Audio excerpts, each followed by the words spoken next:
Picture this. On one side, you have a massive, viral youth movement that literally proudly calls itself a party for the lazy. It was founded in May of 2026, and it managed to rack up a staggering 20 million followers in just a matter of days. Now, on the completely opposite side of the spectrum, you have a veteran, incredibly solemn human rights legal group. They've spent over 15 years fighting deep in the legal trenches for minorities and marginalized communities. So we're looking at two vastly different ways of pushing back against the establishment in India today. But here is the crazy part. They share one incredibly bizarre coincidence. They both operate under the exact same acronym. Welcome to The Explainer. Today, we are diving into the fascinating, wildly diverse spectrum of democratic assertion in the world's largest democracy. By looking at these two entirely distinct organizations that inadvertently ended up with the exact same name, we are getting a front-row seat to how public resistance is evolving. We're talking everything from traditional, quiet courtrooms to the fast-paced, meme-driven digital world of Gen Z. So, here is our roadmap for today. First, a tale of two CJPs. Second, the Cockroach Junta Party. Third, viral satire, real protests. Fourth, Citizens for Justice and Peace. Fifth, legal fights against hate. And finally, number 6, the spectrum of resistance. Okay, let's jump right into Section 1. A tale of two CJPs. One acronym, two very different groups. So, CJP stands for two radically different entities. First up is the Cockroach Junta Party. This is a weeks-old meme party that absolutely exploded online in 2026, basically armed with nothing but smartphones and razor-sharp satire. The other one? That's Citizens for Justice and Peace. They are a serious, veteran NGO entirely dedicated to defending the constitutional rights of India's most vulnerable populations using petitions and detailed memorandums. Honestly, they couldn't be more different in how they do things, yet both are deeply engaged in trying to hold the system accountable. Moving on to Section 2. The Cockroach Junta Party, a youth-led phenomenon. Okay, let's dive into this timeline because it's pretty wild. On May 15, 2026, during a Supreme Court hearing about fake law degrees, the Chief Justice of India made a remark that people widely interpreted as comparing unemployed youth and social media activists to cockroaches and parasites. Now, even though the Chief Justice later clarified what he meant, the label had already struck a massive nerve. So, the very next day, literally May 16th, digital strategist Abhijit Dipke leaned right into the insult and founded the Cockroach Junta Party online. The growth was explosive. Within just 5 days, their Instagram account surpassed 20 million followers. To put that into perspective, that actually overtook the follower counts of India's established ruling parties. And to build their swarm, as they affectionately call it, they posted these incredibly satirical eligibility criteria. Listen to this. You must be unemployed, whether by force, choice, or principle. You must be physically lazy, you have to be chronically online for at least 11 hours a day, and you need to possess a professional ranting ability. I mean, I'm sure a few of us could qualify on a Monday morning, right? But hey, make no mistake here. This humor is literally a Trojan horse. It brilliantly masks and mobilizes a very real, very deep frustration among the youth regarding widespread unemployment and economic anxiety. Which brings us to Section 3. Viral satire, real protests. The real-world impact. And this brilliantly illustrates exactly what's hiding behind the jokes. There are 5 core demands. First, restricting Supreme Court judges from entering the Rajya Sabha immediately post-retirement, just to ensure absolute judicial independence. Second, using strict anti-terror laws, like the UAPA, against authorities who delete verified citizen votes. Third, demanding a true 50% reservation for women in parliament. Fourth, canceling the media licenses of massive corporate monopolies. And fifth, putting an absolute 20-year election ban on politicians who defect from one party to another. So as you can see, right behind the memes, we're actually looking at highly specific, structural, constitutional reforms. Well, as you might guess, this kind of rapid mobilization quickly caught the attention of the state. During the summer of 2026, massive controversy started erupting over alleged leaks in the NEET medical entrance exams. The CJP decided to take their digital swarm to the physical streets. They organized real-world protests in New Delhi, Pune, Lucknow, and elsewhere, flat out demanding the resignation of the Union Education Minister, Dharmendra Pradhan. The government pushed back hard against this growing pressure. Minister Pradhan publicly criticized the outfit, actually describing the CJP as the B team of terrorists. On top of that, the government temporarily withheld the group's social media accounts in India.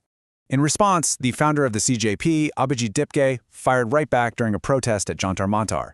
He said, and I quote, "Are we asking for votes? We are asking for justice. We are taxpayers. Our parents are taxpayers. And you call us terrorists? Are you not ashamed?" This exchange really highlights the intense, real-world friction happening between the state apparatus and this newly formed, massive youth coalition. What literally started out as an internet joke about cockroaches completely transformed into a high-stakes standoff over national examinations and democratic accountability. All right, let's pivot to Section 4, Citizens for Justice and Peace, the other CJP. Now, completely unlike the weeks-old Cockroach Party, Citizens for Justice and Peace is an established human rights movement that was founded over 15 years ago. They are entirely grounded in traditional institutional resistance. Their focus is laser-sharp. They defend the constitutional rights of Dalits, Adivasis, religious minorities, and other marginalized groups across India. They fight their battles in the courts. They fight for criminal justice reform, and they advocate relentlessly for freedom of expression. So yeah, they definitely don't use memes. They use the law. Now, what's really interesting here is the sheer bureaucratic weight they throw around. Just look at the year 2025 alone. They filed 6 major complaints with the National Commission for Minorities, 2 urgent memorandums with the National Human Rights Commission, 2 complaints to the National Commission for Scheduled Castes, and 6 direct complaints to local police and administration. They are constantly actively engaging with the very highest constitutional commissions in the country, always seeking accountability, preventative measures, and a strict adherence to the rule of law. Which leads us into Section 5, Legal Fights Against Hate, Protecting the Vulnerable. One of the absolute main tools they use is the SC/ST Prevention of Atrocities Act. In 2025, the CJP documented 30 distinct incidents of violence spread across 9 different states. And we're talking about everything from sexual assaults to social boycotts, and even the denial of cremation rights for marginalized castes. They use this critical piece of legislation to argue before the National Commission for Scheduled Castes that these aren't just one-off, isolated crimes, but rather systemic, normalized violence. They fiercely demand that the Commission actively enforce this act to break through the deadlock of local police inaction. And you know, their methodology is incredibly systematic. It's basically a 3-step playbook. First, they document everything. For example, they meticulously mapped out a 10-day mobilization across several states, recording speeches that they argued incited violence and fear-mongering. Second, they file preventative police complaints. If they know a highly charged rally is coming up, they use existing Supreme Court guidelines to demand the police step in and halt the event to preserve social harmony. And third, they submit urgent memorandums. A really powerful example of this from 2025 was when they alerted the NHRC about alleged secretive night raids by Assam border police, where Bengali-speaking Muslims were reportedly being detained without warrants. CJP immediately stepped in with urgent memos to demand fact-finding committees and halt extra-legal deportations. At the very heart of all this legal paperwork is a strict demand for state neutrality. Impartially looking at one specific case in Maharashtra, CJP actually demanded disciplinary action against police officers who publicly participated in a communal procession. This procession was organized by a group whose members were accused of a recent lynching. CJP called the police's participation a total collapse of the constitutional principle of neutrality. It's just a perfect example of how they operate, methodically pointing out exactly where the state's actions deviate from constitutional mandates, totally regardless of the current political climate. All right, let's wrap things up with Section 6, the spectrum of resistance, bringing it all together. So the absolutely crucial takeaway here is this. Modern civic activism in a massive democracy like India utilizes an incredibly diverse toolkit. On one side of the CJP acronym, you have viral memes, street satire, and the brilliant weaponization of internet culture to mobilize literally millions of frustrated youth overnight. Then on the exact other side of the CJP acronym, you have a deep reliance on the slow, meticulous grinding of legal memorandums, constitutional petitions, and bureaucratic oversight to protect fundamental human rights. This matters so much because it shows us that the way everyday citizens demand accountability is radically changing right before our eyes. One method bypasses the traditional system entirely, while the other forces that traditional system to work exactly as it was designed to. Which leaves us with a pretty fascinating question to ponder. When you're fighting for democratic accountability today, what is actually the most effective tool for real change? Is it the sheer viral digital pressure of 20 million voices demanding immediate attention? Or is it the sustained, quiet, institutional reform driven by decades of careful legal battles? Honestly, perhaps to truly move the needle in a modern democracy, you actually need both.